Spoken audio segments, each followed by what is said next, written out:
Hello and welcome everyone. Thank you for joining Content for Demand for a roundtable discussion of the top takeaways from the B2B Marketing Exchange 2018. My name is Steve Voigt, and I'm the Director of Marketing and Demand Generation for Content for Demand. I'll tell you a little bit about who Content for Demand is in a minute. But my background is in B2B marketing, content creation, and corporate communication. That's been my entire career. And one fun thing that we thought we'd do for today's session is share a little bit about fun facts pertaining to the panel specific to Arizona, since that's where the B2B Marketing Exchange was held. So my fun fact is that I've actually grown up going to Arizona for many portions of my life and also for work. I think I've been there over 30 times, but I have never been to the Grand Canyon. So before I introduce the panel, I just wanted to quickly explain who Content for Demand is so you have context for the discussion today and sort of the angle that we come about from the discussion. Content for Demand is a B2B buyer-focused content creation and content strategy agency. So we do a lot of different things for our clients. It typically falls into two different buckets. The first is content creation. So that's content creation, the actual assets themselves for every stage of the buyer's journey, both static and interactive format. And then we also do a lot of strategy work for our clients. That can be things from audience analysis and persona development all the way through messaging design, curation, and then also nurture planning. But at the end of the day, everything that Content for Demand does with their clients is ultimately done to drive demand for their companies and their brands. So without further ado, what I'd like to do is introduce the panel of experts. This is a team of content experts from all different varieties of B2B marketing. They are writers, they are brainstormers of campaigns, they are developers of personas, and really embrace that audience-first approach to B2B marketing. I am very fortunate to have worked with each of them on many client projects, and they are truly all amazing marketers and professionals, and they're also very nice people, so that's a bonus as well. So without further ado, I'll let the team introduce themselves. Tanya, you want to tell us a little bit about yourself? Thanks, Steve. I'm Tanya Venus, Director of Content and Strategy at Content for Demand. I've been working in B2B communications with a variety of companies for more than 2 decades. And even though I've been to B2BMX for multiple years, I had a great experience this year. For the first time, I hosted the 2018 Killer Content Awards panel. The best panel yet, absolutely. All right, next I'd like to welcome Brenda Kane. Hi everyone, I am Brenda Kane, Senior Content Strategist at Content for Demand, and I have a very long background in B2B technology marketing and love technology and everything about it. And my fun fact about Arizona is I lived in Arizona for 8 years, and the second year I was there, I was fortunate enough to be there for the record high in Phoenix, which was 122 degrees Fahrenheit. And of course, because of the heat, my air conditioner went out. That was a lot of fun. It's brutal. Although I wish we had seen that heat at the conference this year. Yeah. Maybe not quite that hot. All right. Next on the panel, Dennis Palmer. Yes. I'm Dennis Palmer, a longtime B2B marketing person. I've been involved in every aspect of B2B marketing, but I especially like strategy and content development.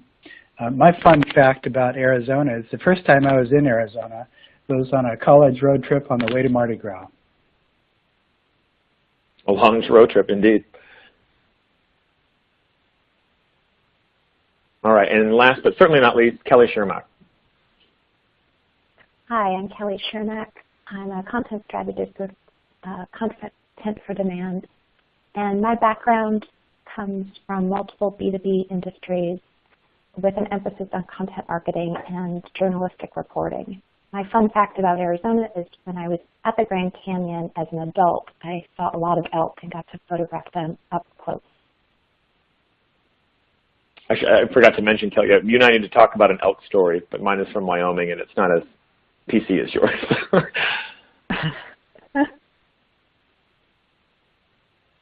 Great. Okay. Okay, so now that you guys have all met the panel, I'll just break down how we're going to run today's roundtable discussion.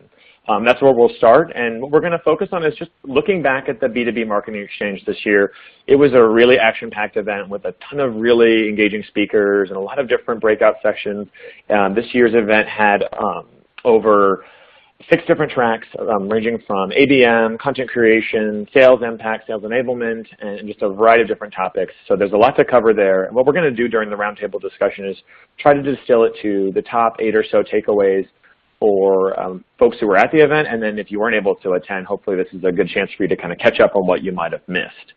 And then before we do questions, we'll actually ask each of the panelists to kind of sum it up for an actionable recommendation that they feel like they can take back, that they would share with you folks on the line, and just any final thoughts they have about the experience. So without further ado, we'll jump right in. All right, this first one, the rise of business to people. This was a really common one, or I think a centerpiece of our theme for the discussion. So, Tanya, I think you wanted to talk about this one. Yes, thanks, Steve.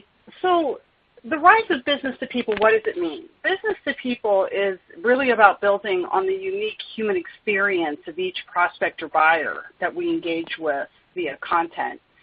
It's about making the content more personalized, empathetic, and relevant, and easier and faster to find and access.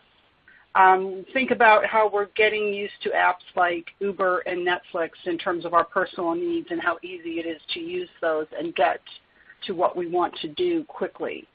B2P or business to people, it's always been part of the content marketing engagement experience, but now we have technology that's automating and giving us more opportunities to do it, and we also have more data, so we have more knowledge and we can do it better. What are some other thoughts on this from the panel? Well, you know, now that we have the technology to do personal communications on a one-to-one level, I think it's really important to keep the human touch and to retain some empathy. And it's great to use technology to use the largest number of prospects, but for the very top tier of prospects, reaching out to them in person is still the best way. Well said, Dennis. Anybody else?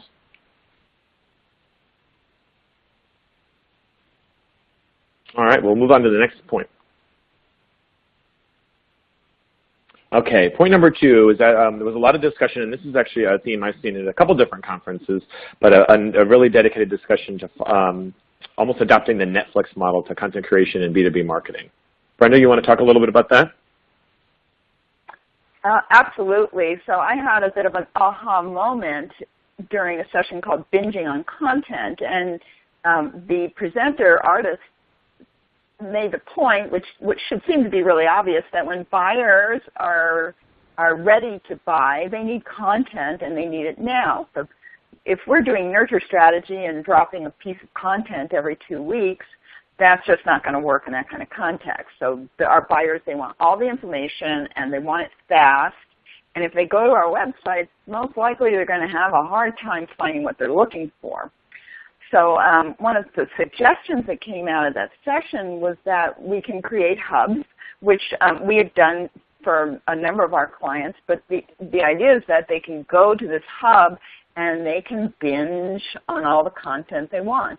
And we can categorize those hubs in a number of different ways. So we might be able to do it by industry, or we might do it by persona, or by some particular interest that they have, or some other factor. But by giving them this hub, they can go any direction they want, they can go as deep as they want, and they can get what they need when they need it. And just one of the facts that came out of that one, statistics, was that they do want content if it's of value to them. And 62% said they value content that speaks to their problems.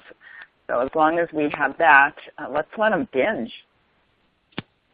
Yeah, that's a good point, Brenda. That it has to be content worth binging on, right? Well, any other interest from the panel?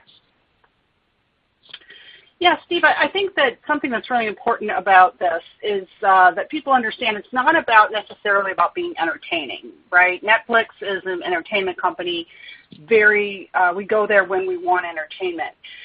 So Brenda touched on it. What's really most important here is being helpful, because let's face it, work is not entertaining. And so what we really need is a variety of relevant material available in a device-agnostic platform, such as the hub that Brenda mentioned, and in an on-demand model that also provides contextual recommendations, as Netflix does. You liked this, you probably will like this.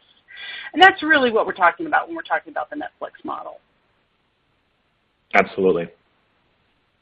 Dennis or Kelly? Yeah, I've got a point. If somebody is truly engaged in a buying journey, you really cannot over-message them. And B2B marketers have become very sensitive about sending too many messages, because if somebody is not engaged, they really don't appreciate the information you're sending them, and that's a good way to get opt-out, and really you're just spamming at that point. But if somebody is engaged and really looking, you need to open the gates and give them complete access to the information they need right now, and you really cannot over-message somebody that's truly engaged in a journey. No, really good point. And Kelly, one of the things that you can talk to is are there technologies out there that B2B marketers can use to deliver these experiences? Brenda mentioned hubs, but are there any others out there that folks out there can use? Sure. So Content4Demand, we often use Uberflip to host content in that hub sort of platform, to aggregate content that tells a story. Again, as Brenda mentioned, for a particular company, can be tailored for an industry or even a persona. And Lookbook HQ also takes this kind of storytelling to the next level. It does that by serving up the next best content as the reader is engaged with the first piece of content. So marketers can create custom content journeys and then monitor user progress in a dynamic version of a drip nurture campaign. Yeah, that sounds even more engaging than your standard drip nurture campaigns. Right. Awesome thoughts, you guys.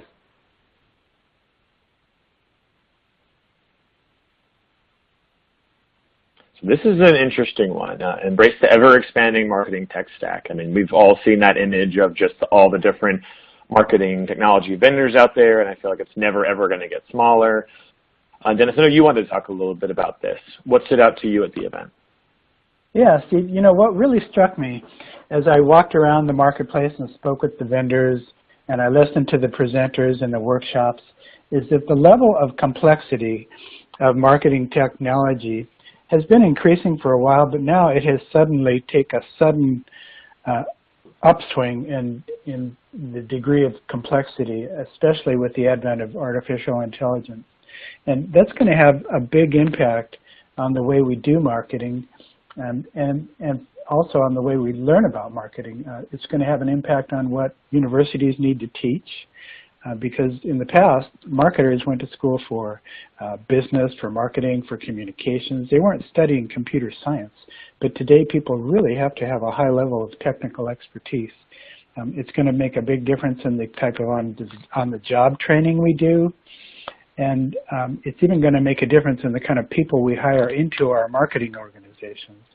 There'll also be an impact on the structure of marketing organizations because there's going to need to be a dedicated group within the marketing organization that has a real handle on the technology, on the really hard parts of the technology.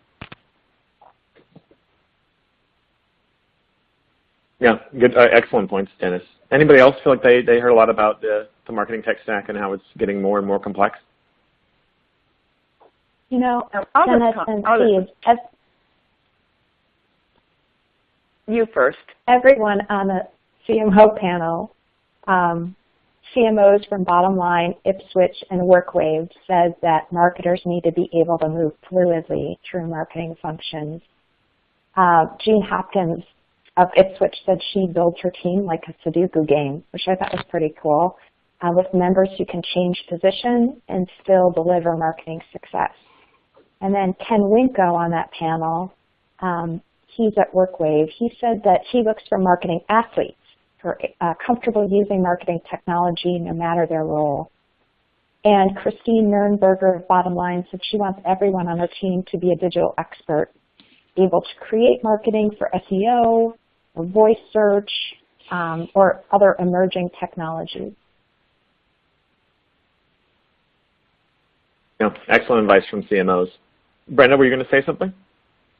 Yeah, I was just going to add on that while I do think we all need to be technology experts to a certain extent, let's not forget the human element and the talent of the people on your team. So you're still going to need people who really understand how to create content, how to really dig in and understand the buyer. And we just don't want to lose that. We don't want to lose that fact as we get too wrapped up in the technology. You know, you still need to keep the idea behind everything that we're talking to humans, and it's the technology that's enabling that and making it easier than ever. But it doesn't. We can't replace people who can deal with that part of the business, that creating the content. That's a really good point, Brenda. And people have different characteristics and personality attributes that may lend them to being more of a technical person or more of a creative person. It's been very common. And to expect somebody to be everything is just not a realistic expectation. Exactly.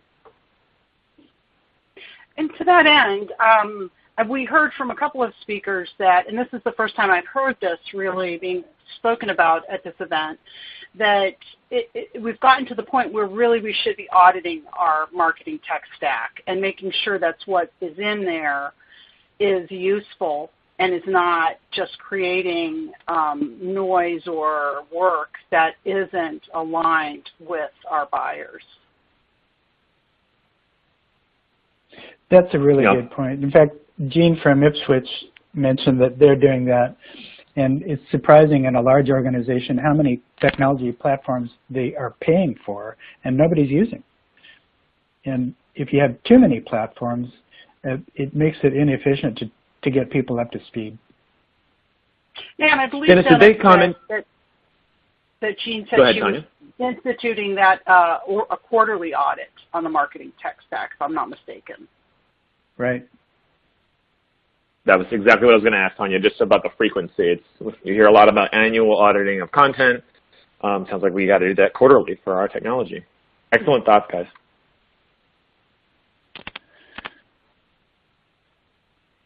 Okay, here's an interesting one. It's time to get personal. Does this have anything to do with it, the rise of business to people? Kelly, you want to chime in here? Definitely, and it definitely has a lot to do with the B2C space. Customers, whether they're acting as consumers or business buyers, expect to work with product and service providers in a personalized and highly contextual way. And if we don't do it, they'll go someplace else. Some stats that were shared at B2BMX, 89% of buyers expect companies to understand their unique needs, and 68% of those will leave if they don't get that attention. So to achieve that personalization, marketers can use their own data, first-party data. They can use second-party or partner data, and even buy third-party data. But personalization, we heard from a lot of speakers, doesn't even need to be technology or data-based. That's right, Kelly. In fact, one of the most interesting ideas that I heard of was Jeff Marco, one of the speakers. He's from Teletech. They had an ABM campaign where they needed to grab the attention of a small group of very important prospects. So one of the things they did was send a coffee mug to each person with the insignia of their college alma mater. So, you know, this is not necessarily tied to the relevancy of information. This was more a pay attention to us. We want to open a conversation with you. But highly personalized, a highly interesting merging of physical and digital to get the attention of a small group of people in an ABM campaign. Yeah, I like that example, Tanya, because that doesn't require the technology. But going back to technology, we now have tools that are really accessible. Like Salesforce has Einstein built right into it. So This lets us analyze touch points across the buyer's journey so that we can actually customize content for individual buyers, which is something that we weren't able to do so easily before. So tools like that are really helping to make our jobs easier and better.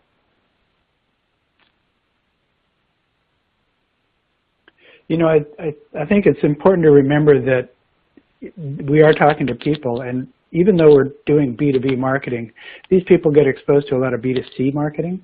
And so the level of quality of the interactions and the customer experience with B2C is actually quite high and usually rather entertaining. And so there's a bar that's been set, and we need to consider that when we're doing B2B marketing.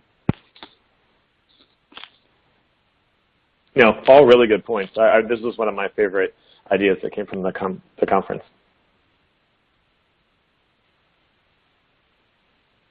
All right.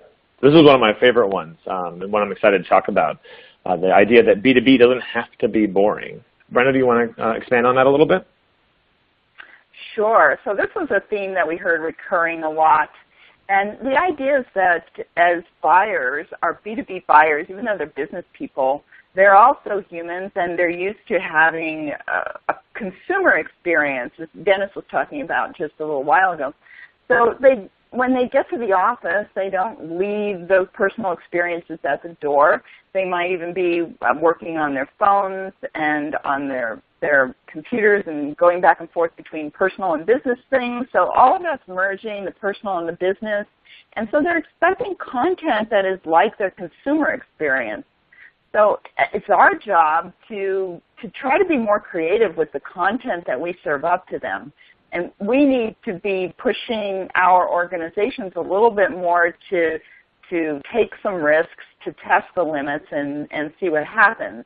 You know, I will try to do that with our clients, and I hope that the clients will also try to do that with their management, just be a little bit more engaging. And at the conference, one of the great examples was a Schneider Electric ad that I think it was Evan Kent showed it during his session. And I would encourage everyone to go to YouTube and search on this. It was Schneider Electric, and it was called Llama Superstar. And it was funny, it was human, it was very unexpected, especially from a company like Schneider Electric, which you kind of expect to be a little bit boring.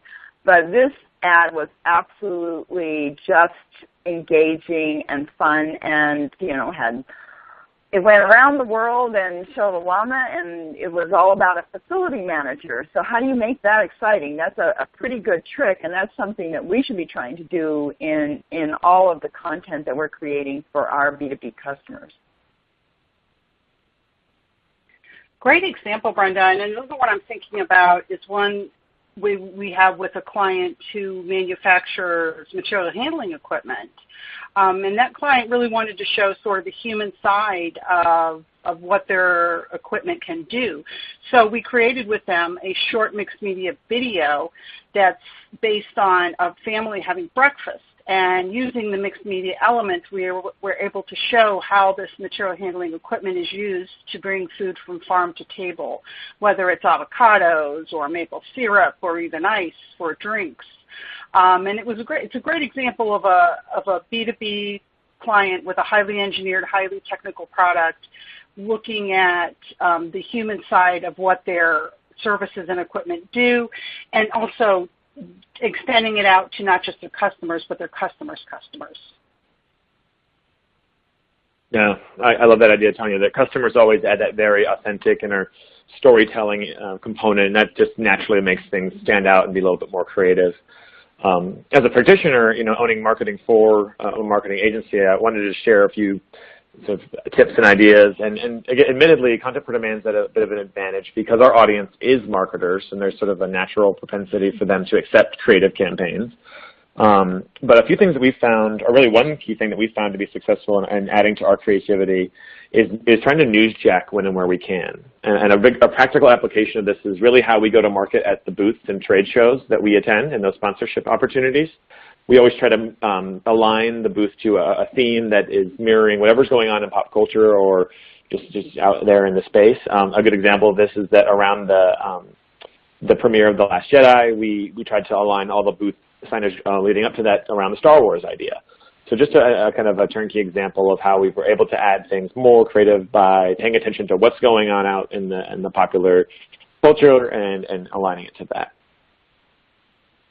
That's a great point, Steve, because when you align yourself, when you newsjack, which I think is a highly underutilized tool or method, you already take advantage of the buzz that's out there. So it's kind of like half your amplification is already done. And in fact, one of the Killer Content Award winners, Equifax, and is using a form of newsjacking. They're taking a quarterly economic report that one of their highly regarded internal economists is doing anyway, and they're turning it into a quarterly webinar that is connected to a current economic topic that is impacting their customers. So in that way, they're kind of repurposing, and they're also pulling out 7 derivative assets from these quarterly reports. It's been highly successful for them. They've blown away their numbers for goals for attendees and registrations, and it's something that they're going to continue to do every quarter, and I just think it's a fantastic idea. No, I love that example, Tanya. Thank you for sharing that. I think it illustrates a good point too, that Equifax is the finance brand, and folks in those more quote unquote traditional industries like finance and manufacturing, it can sometimes feel like the hardest to be creative in that space. But the reality is, if you can find authentic ways to do it, it will stand out that much more because there's not as much creativity in those industries. But there are buyers that are wanting it, and it'll pay dividends in terms of standing out. Great thoughts, you guys.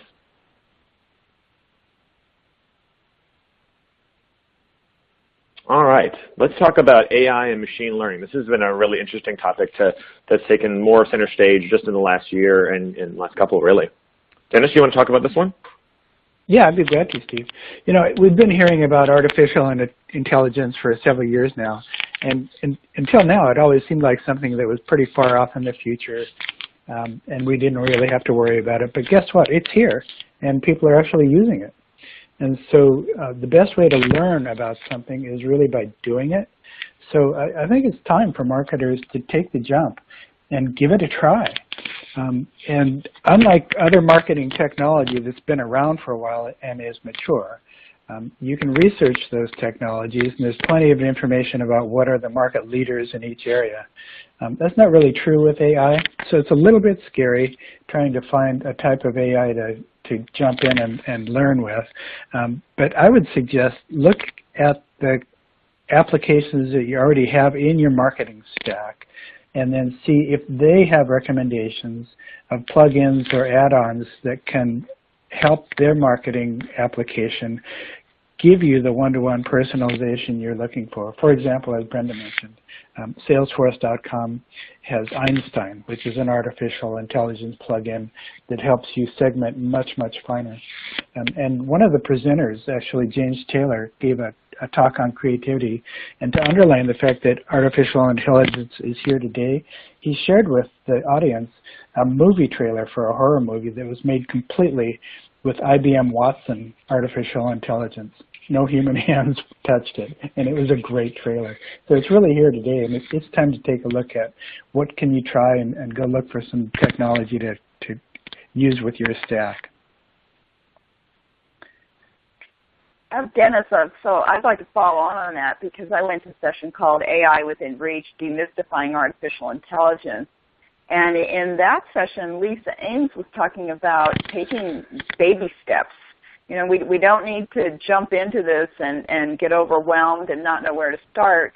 And she had a really good example of something that's fairly simple to do.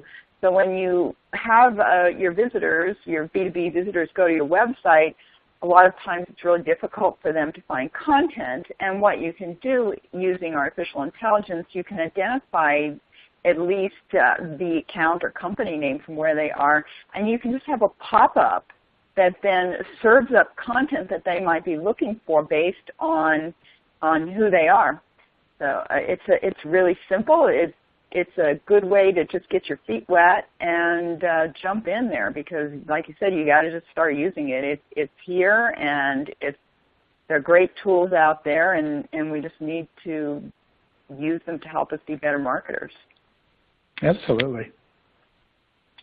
Yeah, and I would just like to add that, as you mentioned, Dennis, some of the technology that we're already using is showing up as maybe built-in applications added on to a platform we might already have. But some of our technology vendors are in the beta stage of embedding artificial intelligence into their platforms, and maybe they're looking for beta companies to work with to help them build these capabilities. So look for that, and also look for if there's platform as a service offered in a piece of technology that you also have. That may be a way to do some internal development for AI. Good point. Yeah, no, these are all really good tips, you guys. Thanks for talking through it.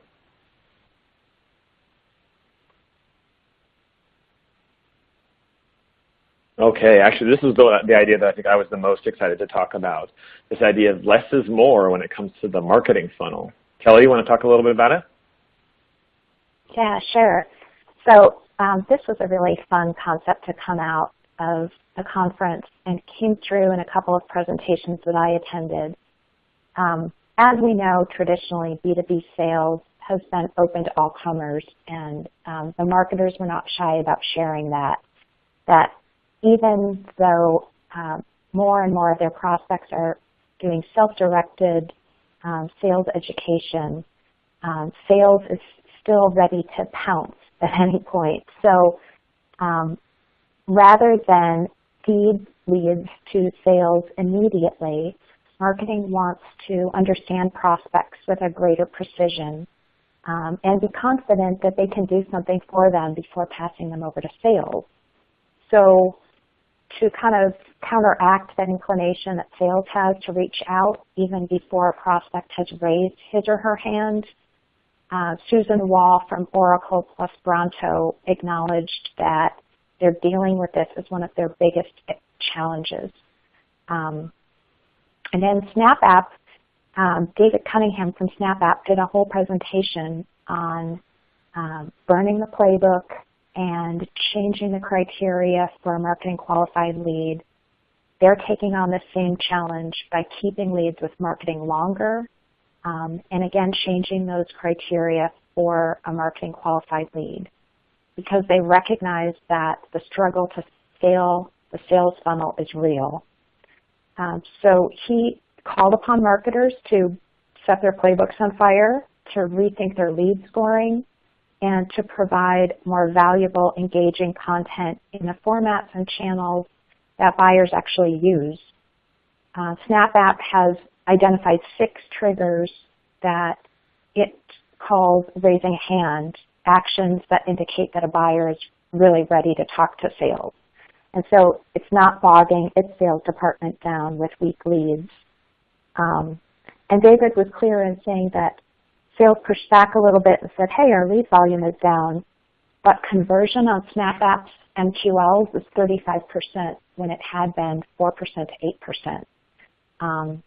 And it was 4% to 8% when marketing was all gated, and leads were turned over as soon as a prospect got through that first gate.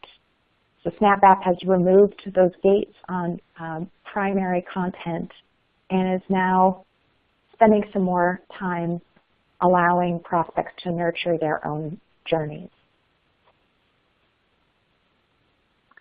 So Kelly, that really brings up a good point, because one of my clients, Sciax Health, presented a case study during the conference, and I thought this was really telling. So it's not only making sure that we give more qualified leads to sales, but we do that by targeting better. And so they gave an example. They had been doing marketing without doing some really targeted content, and then they engaged Content4Demand to do some persona work for them, and we did personas for them, and we targeted law firms, which was an industry they had never targeted before, and they went out with an infographic, and that infographic had 3 times the response that they had seen on any other campaign that they had done before without doing the targeting.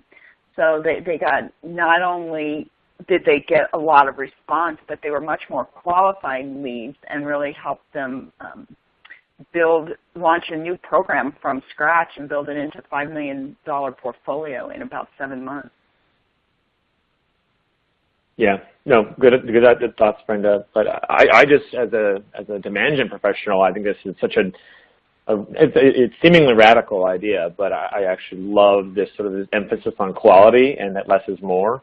A lot of us my peers are held to, lead volume goals, and I just feel like, what Kelly highlighted earlier about a conversion goal versus the sales volume. I mean, that's not really a good measure of success of anything, except for people that it might be, again, being rushed through to the next step.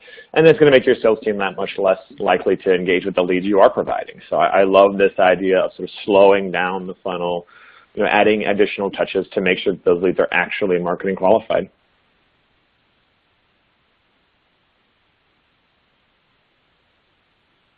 Okay, and then certainly the last but certainly not least idea for the panel, this idea of mobile first, no longer just a best practice, but now a must-have practice. Tanya, you want to weigh in here? Yeah, thanks, Steve. And the big change I think this year is the must-have. Going along with when we first started this conversation about business to people, when you want to think about how important is mobile to the prospects and buyers you're trying to reach, just look in the mirror and say, how important is my smartphone to me? We're all using our smartphones first now, so mobile needs to be first. Brian Solis, our keynote speaker, reminded us that 80% of buyers are using their smartphones at work. So really, that is putting mobile first and foremost, and that's where you need to start when you're going to start content planning, content development, content amplification, and content delivery. Yeah. No, it's interesting. Content4Demand had an opportunity at the conference to participate as a part of Cirrus' case study, a marketing technology platform that does a lot of cool work in the interactive space. They featured a client that also uses the technology, Broadridge Financial. And what was interesting as part of their case study is that they showcased an interactive experience that we helped them create in the Cirrus platform. And one of the most interesting data points that came back on it, they got a lot of good data on time spent on the experience, the volume of visitors, how far into the experience. But again, one of the most interesting ideas that was unbeknownst to the Broadridge marketing team was how much of a percentage of the audience was coming to that experience through a mobile device.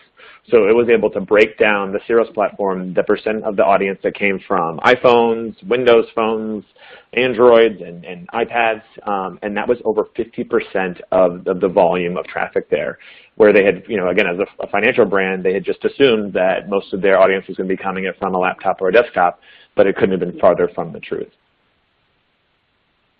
Yeah, Steve, I have just one more factoid that I want to add to that I found a little bit surprising.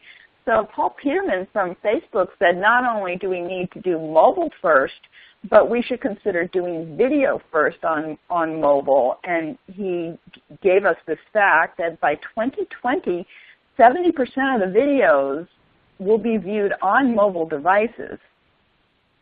So we definitely need to go mobile, and we also need to think about the formats that we use when we go mobile and maybe start with video.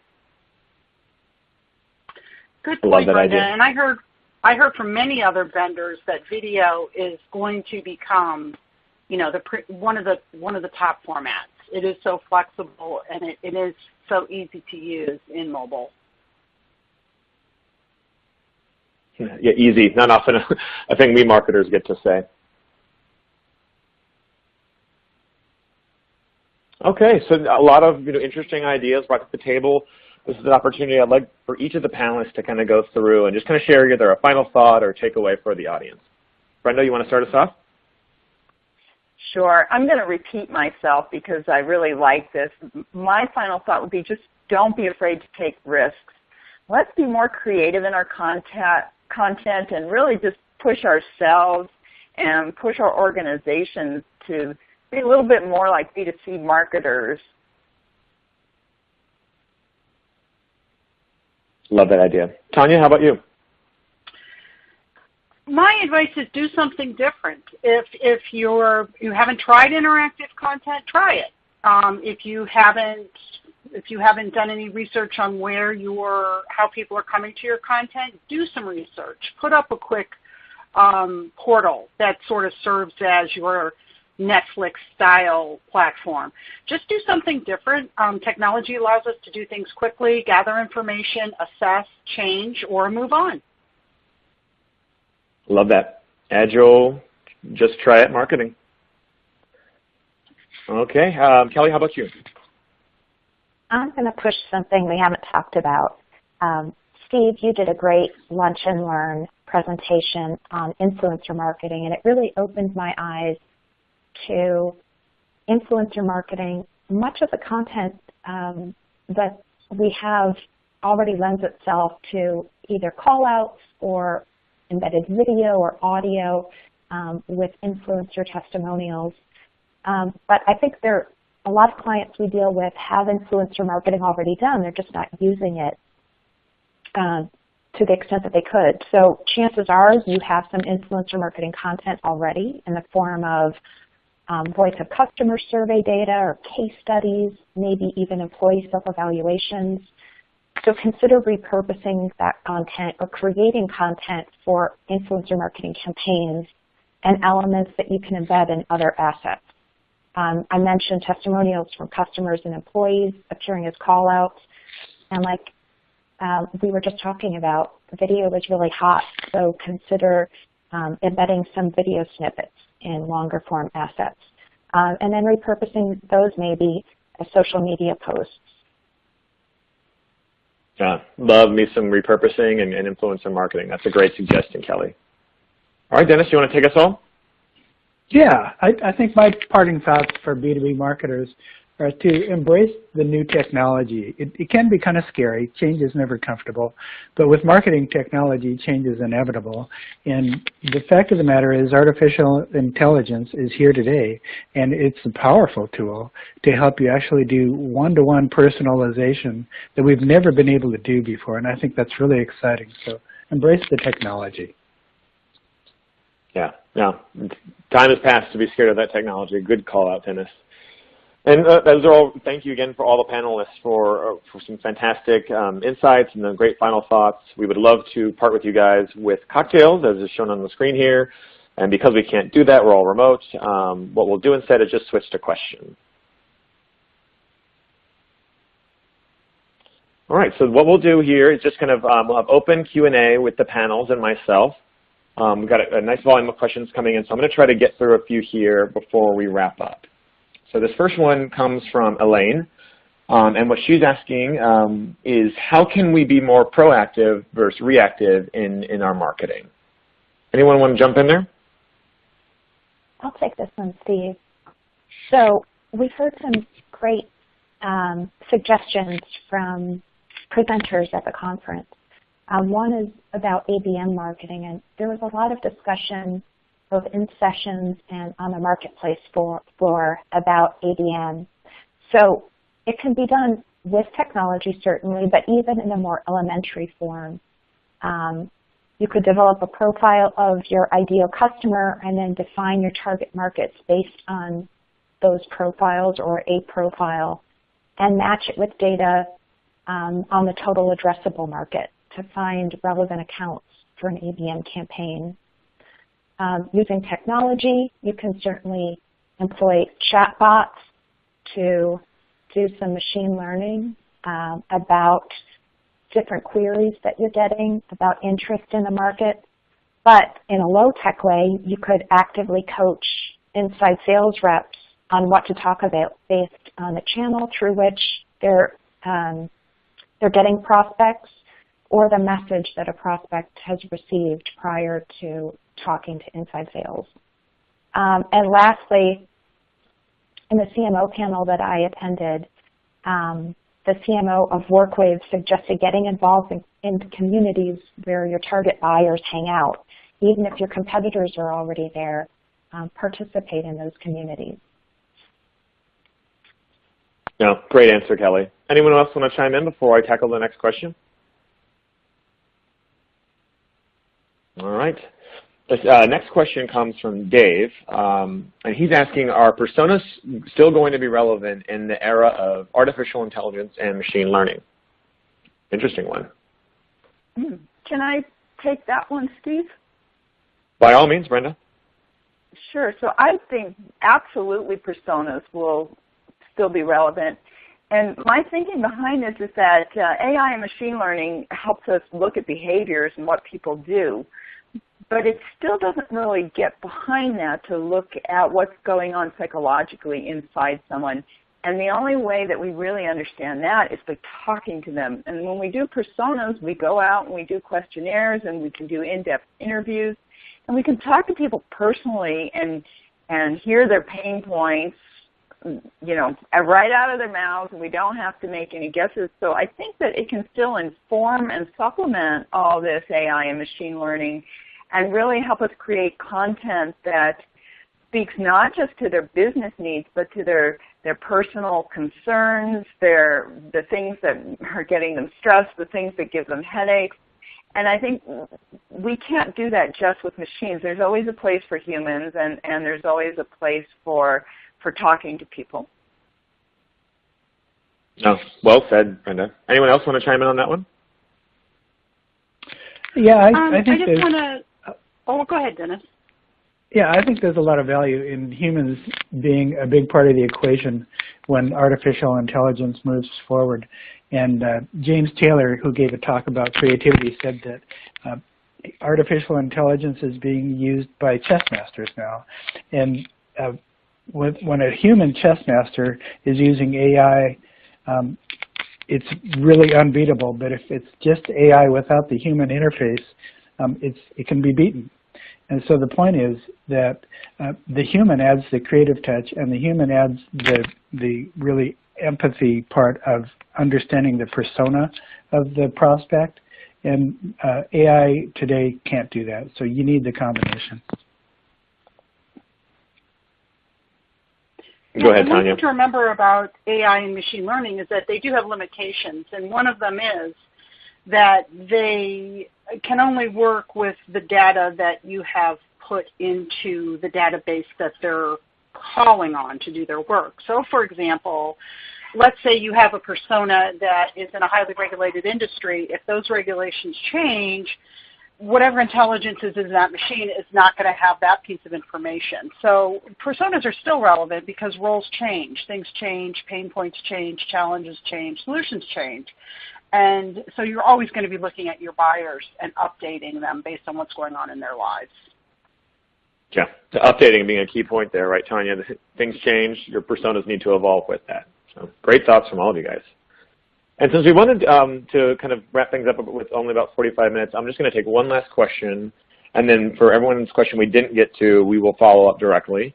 This last one's going to come from Alan, and he's asking, this goes back to the B2B doesn't need to be boring idea, that he's asking for, are there any go-to resources or sources of inspiration that we all go to or in areas that can help us be more creative?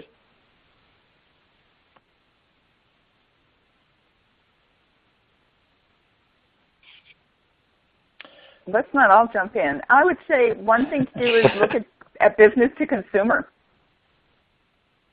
Look at what we're interacting with as consumers and take that as inspiration. Yeah, I love that idea, Brenda. Yeah. I think another thing here too is to stay, as I said, up on the newsy events that are going on with your buying audience, because that's going to keep you sort of inspired in terms of what's top of mind. Yeah, kind of goes back to the newsjacking. Dennis, did you have any final thoughts there? Sure. A good website that I like to go to is visualcapitalist.com. They've got examples of some great infographics. And, you know, talk to other people. We tend to get locked into our little teams. Go outside of that. Talk to other marketers, talk to agencies, and find out what they're doing. Yeah, no, that's, I mean, admittedly, this will be self-serving on our part, but that's one of the many things that our clients tell us.